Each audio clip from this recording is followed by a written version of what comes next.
we have to clear a few things up. We're talking specifically about the confusion that lies in the names revenue operations, marketing operations, and last but not least, sales operations. Hi, I'm Chris Bolus, founder and CEO of Formulatic, a leading provider of demand generation and revenue operations consulting services built exclusively for B2B SaaS organizations. Okay, let's jump in, try and understand this confusion, and see if we can simplify a few things. Let's first start by defining what marketing operations includes today and what an average set of day-to-day responsibilities comprises of. Marketing operations is the ownership and ongoing administration of all of the marketing side tools and technologies that a modern day marketing team needs to do their jobs. At its core, this includes the marketing automation platform, but also comprises of all of the ancillary tools and technologies across the broader MarTech stack, like data enrichment platforms, or ABM tools, or even things as granular as webinar platforms, and really ensuring that all points of integration are being tied either centrally into your marketing automation platform or by way of marketing automation directly into your CRM platform, where an average marketing operations manager will either have a full ownership of the CRM or in larger, more mature organizations, at least partial shared visibility or even shared ownership as well.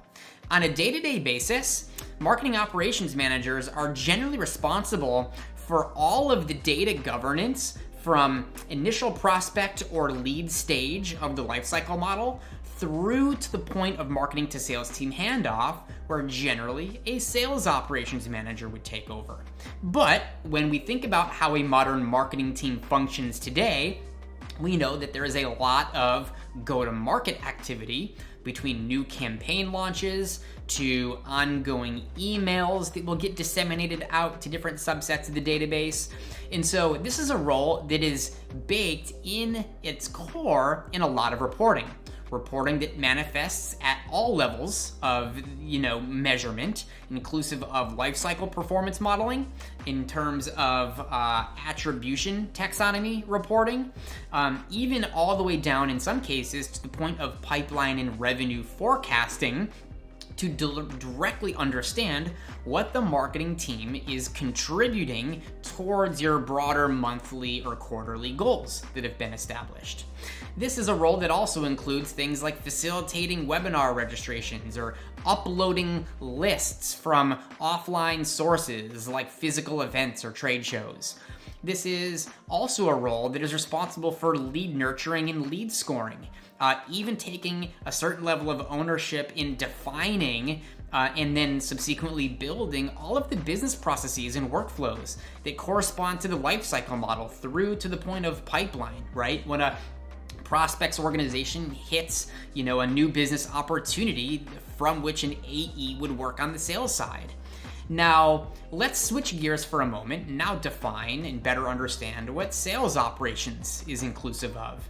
So, by way of marketing to sales team alignment, your sales operations manager is largely going to live in the realm of the CRM platform, whether that is Salesforce or Microsoft Dynamics in larger, more mature organizations, or even in the case where HubSpot is used, ownership of Sales Hub. Now, the reality is that just like how the marketing ops manager uses the marketing automation platform as its central hub and body of work, the difference with your sales ops manager is that the CRM platform becomes their hub and largest body of work. But we know that for sales operations, just like how marketing teams have a very wide MarTech stack of tools that they use, a sales team does as well. For example, this can include auto dialer tools. This can also include outbound email sequence platforms like, SalesLoft or Outreach, for example. And so the sales operations manager's responsibility is to ensure that the CRM becomes the centralized source for third-party integrations and ongoing administration of sales enablement tools and platforms as well. Even inclusive of things like, let's say, Gong, for example, right? Or SaaS Optics for revenue recognition in some cases, especially for more mature organizations. Now, when we look at the average set of day-to-day responsibilities for a sales operations manager, we're first and foremost looking at the governance of lead flow through the sales process after marketing to sales handoff has occurred. This includes things like prioritizing and building lead views. This includes assessing data quality and ensuring that data is being populated in a manner that is very accessible and understandable for a sales team to facilitate their initial qualification and then subsequent entrance throughout the remainder of the sales process. And really working alongside the marketing team to assess gaps and plug holes where there might be disparities in data, or in some cases, just an outright lack of lead quality, and really working together to find some common ground on what would otherwise constitute a quality lead that sales would want to be in receipt of versus one that's not and would otherwise want to build into a automatic or manual in some cases disqualification path.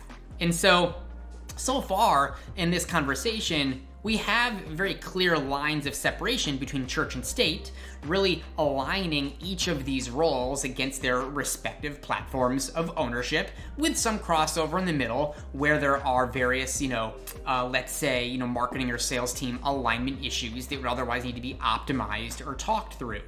Now, the sales operations manager is going to be very heavily involved in designing and developing the qualification process that a sales team needs to build and generate pipeline and revenue.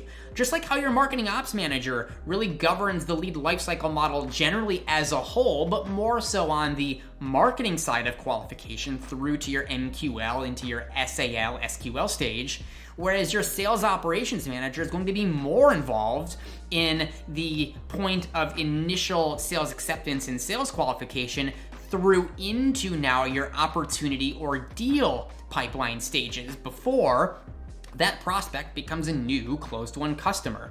Now, this also means that there's a lot of reporting work that needs to be done on the sales operations side as well, measuring overarching sales team performance, but also measuring individual BDR, SDR, or AE performance KPIs against whatever their quarterly or monthly quota or goals that have been established are.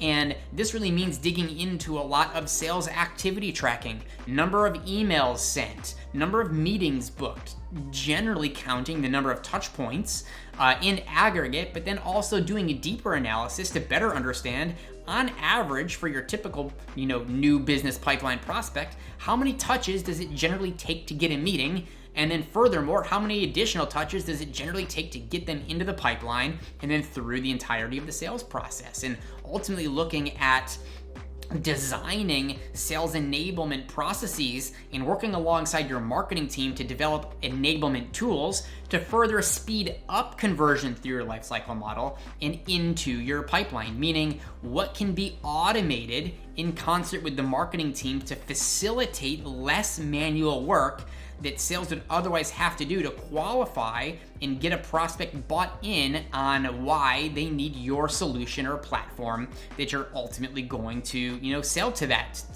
to that organization. Now, switching gears here now, let's talk and define about what revenue operations really entails. In layman's terms, revenue operations lives at the tip of the spear. Think about this as your eagle in the sky. They are working cross-sectionally with marketing, sales, finance, and success teams. I feel like at this point, I've just probably named half the departments that an average company would have, if not more, right? And so the reality is that revenue operations really embodies the overall framework from anonymous prospect into a known record all the way through to the point of pipeline and revenue contribution for the business. For this reason, especially in the, more mature, later stage companies, we're talking organizations that easily have over 100 employees, this is the team that's really responsible for monthly and quarterly goal planning and really setting forth the revenue and pipeline contribution objectives that each individual team would be responsible for.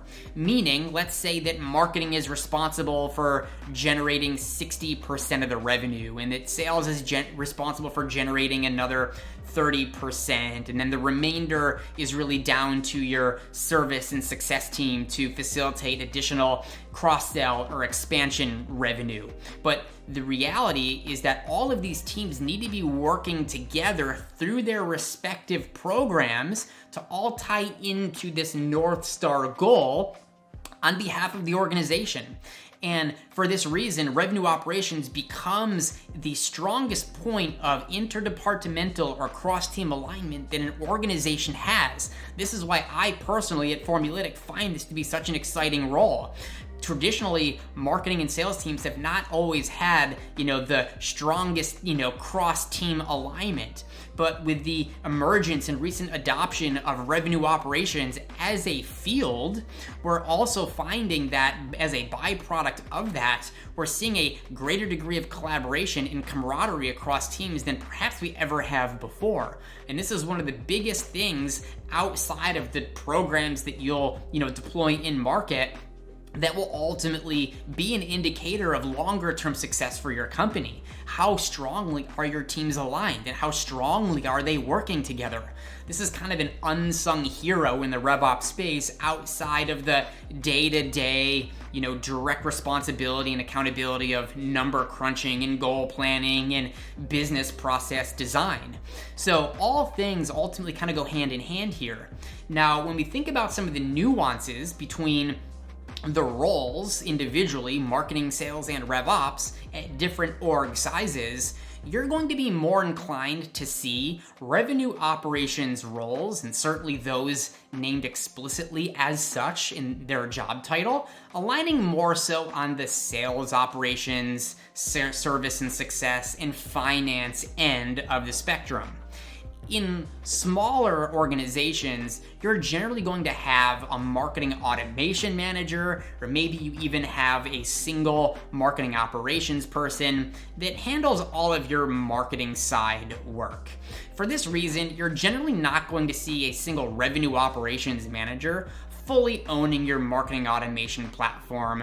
We really don't see this until you get into org sizes that are like 10 people or less. But even in that scenario, it's gonna be really rare to find any revenue operations person at all. So for organizations as they mature, your marketing operations person tends to be, kind of carved out as a separate role, and you really don't start to add on your sales ops, your revenue ops roles until much later stages of maturity. We're talking 30 to 50 employees plus. And we've even worked with, very mature global organizations that have a RevOps team, but then zero individuals on the sales ops side, meaning the revenue operations manager is really the one filling the shoes of the day-to-day sales operations manager's role. Now, we're probably at this stage arguing semantics, whether we call it RevOps or sales ops or potato. We want to make sure that we're avoiding the confusion of treating that same RevOps role as being jointly responsible for the marketing operations work, whereby, yes, that RevOps manager is realistically taking a lot of the revenue and pipeline forecasting work and a lot of the sales ops work, but not the marketing work, right? So in this example or this scenario, which we do see repeatedly, I'm not just thinking of a single, example here. This is quite common for mature organizations where they would still have an internal RevOps team, but the marketing automation and broader marketing operations work is still owned in its own separate silo. Not that these teams aren't still, interconnected and working with one another, but knowing that the marketing automation platform in and of itself is just as much work, sometimes arguably more so, than even your CRM platform, work would entail,